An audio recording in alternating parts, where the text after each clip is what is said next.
کبھی مایوس مت ہونا امیدوں کے سمندر باطنها وباطنها من ظاهرها.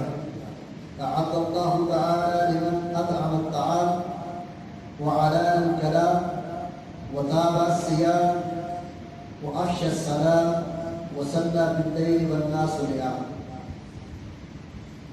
حضرت ابو مالک اشعری رضی اللہ تعالیٰ بیان فرماتے ہیں، رسول کریم صلی اللہ علیہ وسلم نے بیان فرمایا کہ جنت کے اندر ایسے بالا خانے ہیں، ایسی بلڈنگیں ہیں، ایسے مقامات ہیں جن کو اللہ تبارک تعالیٰ نے ایسے لوگوں کے لیے تیار کیا ہے جو لوگ اطعام الطعام لوگوں کو کھانا کھلاتے ہیں، مسکینوں کو، غریبوں کو، حقداروں کو، اپنے رشتے داروں کو اپنے دسترخوان کو وسیع کر دیتے ہیں، ہر آب و پاس کے لیے اس میں دعوت دیتے ہیں، کھانا کھلاتے ہیں بلا تفریق.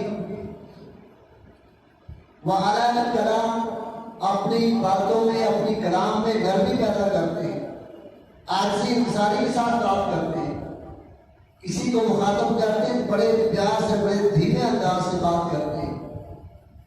وتابع الصیام، لگاتار روزے رکھتے ہیں. ایک تو یہ فرضی روزے ہیں نا، ہر سال میں اللہ تعالیٰ نے رمضان کے روزے فرض کر دیے.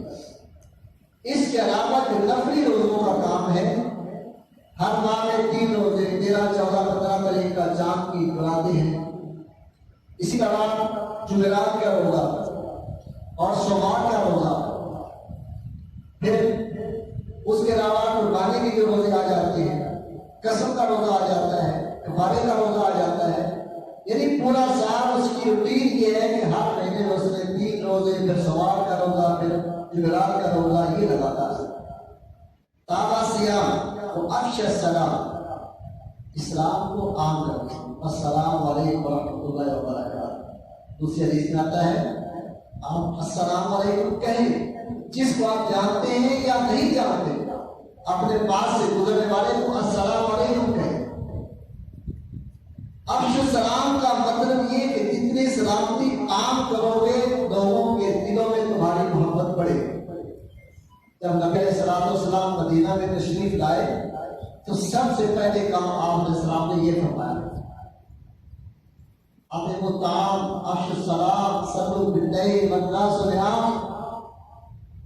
لوگوں کو کھانا کھلاؤ، اپنے قریب کرنے کے لیے. جو لوگ آپ کی بات سننے کے لیے تیار نہیں ہیں ان کو آپ دعوت دو، کھانا کھلاؤ. 1 دفعہ، 2 دفعہ، 4 دفعہ جب آپ دعوت میں لاؤ گے اس کے دل میں آپ کی خاطر نرمی پیدا ہو جائے گا، آپ کی بات سننے کے لیے وہ تیار ہو جائے گا. آپ اس کو ایسا اسلام کی دعوت دیں، توحید کی طرف مائل کریں اس کو. جب آپ بات کریں گے تو آپ کی بات کو ڈالے گا نہیں، مانے یا نہ مانے وہ الگ بات ہے، لیکن آپ کی بات وہ سنے گا ضرور، کیونکہ آپ کی دعوت پہ لبیک کہہ چکا ہے. اطعموا الطعام افشوا السلام، اسلام کو عام کرو. دوسرے آیت میں فرمایا صلوا باللیل والناس نیام، رات کو اٹھ کر نماز پڑھو جب لوگ گہری نیند سوئے ہوئے. اس سے مراد تہجد کی نفلی نماز ہے. فرض نماز ہم نے پڑھنی ہے، لیکن اس سے مراد نفلی نماز ہے جب آپ اللہ کے سامنے تنہائیوں میں، جب لوگ سوئے ہوئے ہوں، آپ سردی کی راتوں میں گرم بستر چھوڑ کر ٹھنڈے پانی سے وضو کر کے اللہ کے سامنے کھڑے ہوں گے، اللہ آپ کی طرف متوجہ ہوگا.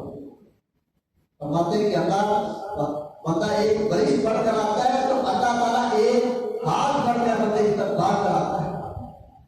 بندہ دوڑ کر چل کر آتا ہے تو اللہ اس کی طرف دوڑ کر آتا ہے. جب بندہ اپنی ضروریات کو اللہ کے سامنے پورا رکھ دیتا ہے تو اللہ تعالیٰ اس کو پورا کرنے کا ذمہ دار ہو جاتا ہے. تو رات کی گھڑیوں میں نماز پڑھے جب لوگ گہری نیند سوئے ہوئے. میرے بھائی یہ بہت آسان سا نسخہ ہے دین کی طرف مائل ہونے کا، دین پر چلنے کا، اللہ تعالیٰ کی نعمتوں کو سمیٹنے کا. اور فرمایا دوسری حدیث کرتا ہے کہ جب یہ آپ کام کر لو گے آپ جنت میں داخل ہو جاؤ. اللہ تعالیٰ سے دعا ہے کہ ہمیں یہ اعمال کرنے کی توفیق عطا فرمائے تاکہ ہم اللہ تعالیٰ کے سرخرو بندے بن جائیں، ایسے بن جائیں کہ اللہ تعالیٰ کو پسند آ جائے، قیامت کے دن اللہ تعالیٰ کے سامنے کھڑے ہوں تو اللہ تعالیٰ ہمیں بغیر حساب کے قدم عطا فرمائے۔ وما علینا الا البلاغ۔